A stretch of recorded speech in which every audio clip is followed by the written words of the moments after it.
ठंडा पण खावानी मजा आवे अने टिफिन में के पछी सफर माटे पण तमे बनावी शको एवा क्रिस्पी मकाईना वड़ा आज आपणे बनावीशुं। खूब ज ओछा टाइम में बनी जशे अने टेस्ट में तो कंई ज कहेवुं ज ना पड़े एटला टेस्टी बनशे। जो तमारे पण आ रांधणसर पर मकाईना वड़ा बनावવાની ઈચ્છा होय तो आ रेसिपी जरूरथी ट्राय करजो। वणवानी झंझट नथी अने घરના ઇન્ગ્રેડિયન્ટ્સ માંથી फटाफट बनीने तैयार थई जाय छे।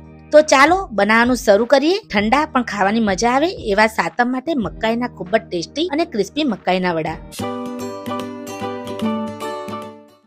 सातम माटे क्रिस्पी मकाईना वड़ा बनाववा माटे आपणे जोईशे 2 कप मकाईनो लोट, 2 चमची सोजी, 1 થી 2 चमची आदू, लीला मरचानी पेस्ट, ताजी मेथीना पत्ता, 2 चमची ताजी कोथमीर, चिली फ्लेक्स, 2 चमची सफेद तल, 1 चमची हळदर पाउडर, 1 चमची जीरु पाउडर, 1 चमची लाल मरचानो पाउडर, टेस्ट प्रमाणे मीठું, 2 થી 3 चमची मोळું दही, 1 चमची अजमो, 1 चमची तेल मोयण माटे, पाणी અને વડાને ડીપ ફ્રાય કરવા માટે તેલ। અહીં આપણે મિક્સિંગ બાઉલમાં કે પછી કોઈ વાસણમાં પહેલા વડા માટે બધી સામગ્રીને મિક્સ કરી દઈશું। તો એના માટે હું પહેલા મકાઈનો લોટ એડ કરીશ। હું અહીં 2 કપ મકાઈનો લોટ એડ કરીશ। આ મકાઈનો લોટ જે નોર્મલ લોટ આવે છે પીળા કલરનો એ જ મેં અહીં યુઝ કર્યો છે। નેક્સ્ટ આપણે સોજી એડ કરીશું। તો હું અહીં 2 ચમચી જેટલી સોજી એડ કરીશ। સોજીથી બાઇન્ડિંગ સારું થશે। બીજું કે સોજીથી ખૂબ જ સોફ્ટ વડા તૈયાર થશે એટલે મેં અહીં સોજી એડ કરી છે। નેક્સ્ટ આમાં આપણે આદુ અને લીલા મરચાની પેસ્ટ એડ કરીશું। મેં અહીં 1 ચમચી આદુ અને લીલા મરચાની પેસ્ટ નાખી છે। આ પેસ્ટ મેં ખલમાં બનાવી છે પણ તમે ગ્રાઇન્ડિંગ જારમાં પણ પેસ્ટ બનાવીને એડ કરી શકો છો। નેક્સ્ટ આપણે આમાં તાજી મેથીના પત્તા એડ કરીશું।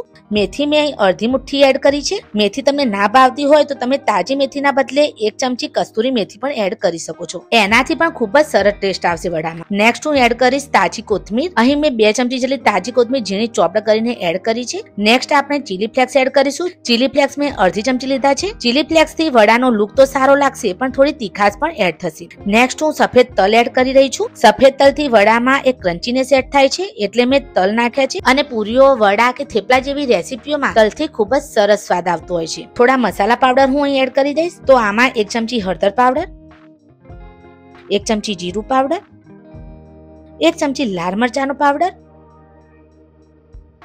અને આપણા ટેસ્ટ અકોર્ડિંગ હું અહીં મીઠું એડ કરીશ। 2 થી 3 ચમચી મોળું દહીં એડ કરીશું। દહીં નાખવાથી વડા સોફ્ટ બનશે અને ટેસ્ટ પણ બહુ સારું આવશે અને લોટનું બાઇન્ડિંગ પણ સારું થશે એટલે મેં અહીં દહીં એડ કર્યું છે। નેક્સ્ટ લઈશું અજમો। અજમો મેં અહીં 1 ચમચી લીધો છે। આ અજમાને હાથોમાં આ રીતે મસળીને એડ કરવાથી એનો ફ્લેવર થોડો વધારે ઇન્હેન્સ થશે। અજમો ટેસ્ટ તો સારો આપશે પણ અજમાથી વડા પચવામાં સારા થઈ જશે।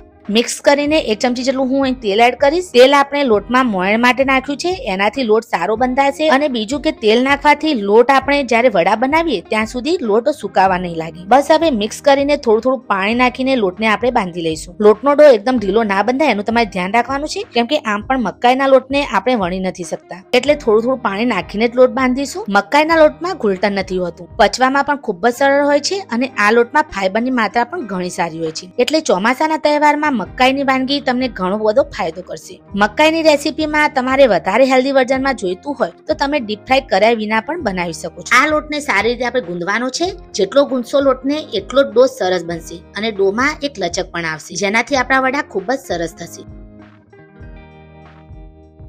તો તમે જોઈ શકો છો કે ખૂબ જ સરસ લોટ બંધાઈને આપણો તૈયાર થયો છે। બસ આવો જ લોટ આપણે રાખવાનો છે। થોડું તેલ લગાવીને આ ડોને આપણે ઢાંકીને કમસે કમ 30 મિનિટ માટે મૂકી રાખીશું, એનાથી વડા ખૂબ જ સરસ બનશે। તો આને હું મૂકી દઈશ અડધો કલાક માટે ઢાંકીને। તમારી પાસે ટાઈમ ના હોય તો 10 થી 15 મિનિટ માટે પણ તમે મૂકી શકો છો। એક વાસણમાં ઠંડુ પાણી લઈશું અને આ પાણીમાં ચોખ્ખા કોટનનું કપડું આપણે ડીપ કરી દઈશું।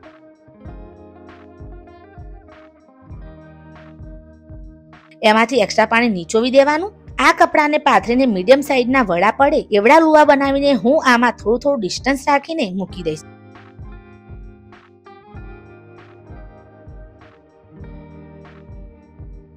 અને આ કપડાનો બીજો છેડો આ રીતે એની પર મૂકીને હાથ વડે કરતા પછી કોઈ સપાટ વાટકી વડે આ રીતે દબાવી દઈશ એટલે ખૂબ જ આસાનીથી આપણા વડા બનીને તૈયાર થઈ જશે। તો આ મેથડથી હું દરેક લુવાના વડાને બનાવીને તૈયાર કરી રહી છું। તમે જોઈ શકો છો કે અડધી મિનિટમાં 6 વડા બનીને તૈયાર થઈ ગયા। હવે હું શું કરીશ કે આ વડાને ઉઠાવવા માટે મારા હાથમાં થોડું પાણી લગાવી દઈશ અને પાણી લગાવીને આ વડાને આ રીતે હાથમાં લઈ લઈશ। વડા પાડીને તરત જ ગરમ તેલમાં આપણે નાખી દઈશું। આ રીતે તમે કરશો એટલે 50 વડા પણ ફટાફટ બનીને રેડી થઈ જશે। ગેસની ફ્લેમ મીડિયમ જ રાખીશું. આ વડા ચા સાથે ખૂબ જ મજા આવશે. ઠંડા તો બહુ જ ટેસ્ટી લાગે છે, એટલે આ રાંધણસટ પર તમારે આ વડા જરૂરથી ટ્રાય કરવા જોઈએ. તમે દર 2 થી 4 દિવસે બનાવશો એટલા ટેસ્ટી બનશે. આ ક્રિસ્પી મકાઈના વડા સોસ, ચટણી સાથે, મરચા સાથે પણ ખૂબ જ ભાવશે. અને હા, બટાકાની સૂકી ભાજી હશે તો એની સાથે પણ ખૂબ જ ભાવશે. આ એવી રેસીપી છે જેને તમે દરેકની સાથે એન્જોય કરી શકો છો. આ રાંધણસટ પર સાતમ માટે તમે આ વડા બનાવો તો અમને કોમેન્ટ જરૂરથી કરજો. વધારે હાઈ ફ્લેમ પર આપણે વડા નહીં કરીએ.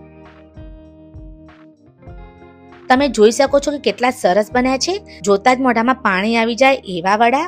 ચાલો ત્યારે આને હું સર્વ કરી દઉં. આઈ હોપ કે તમને અમારી આજની રેસીપી જરૂરથી પસંદ આવી હશે. પસંદ આવી હોય તો અમારી ગુજરાતી કુકિંગ વિથ કવિતાને લાઈક, શેર અને સબસ્ક્રાઇબ જરૂરથી કરજો. હું તમને મળીશ આવી સરસ રેસીપી સાથે. ત્યાં સુધી bye bye, take care and ધન્યવાદ. તમારા ઘરે રાંધણસટ પર શું શું બનાવવામાં આવે છે અમને જરૂરથી જણાવજો. હું તમારા કોમેન્ટની રાહ જોઈશ.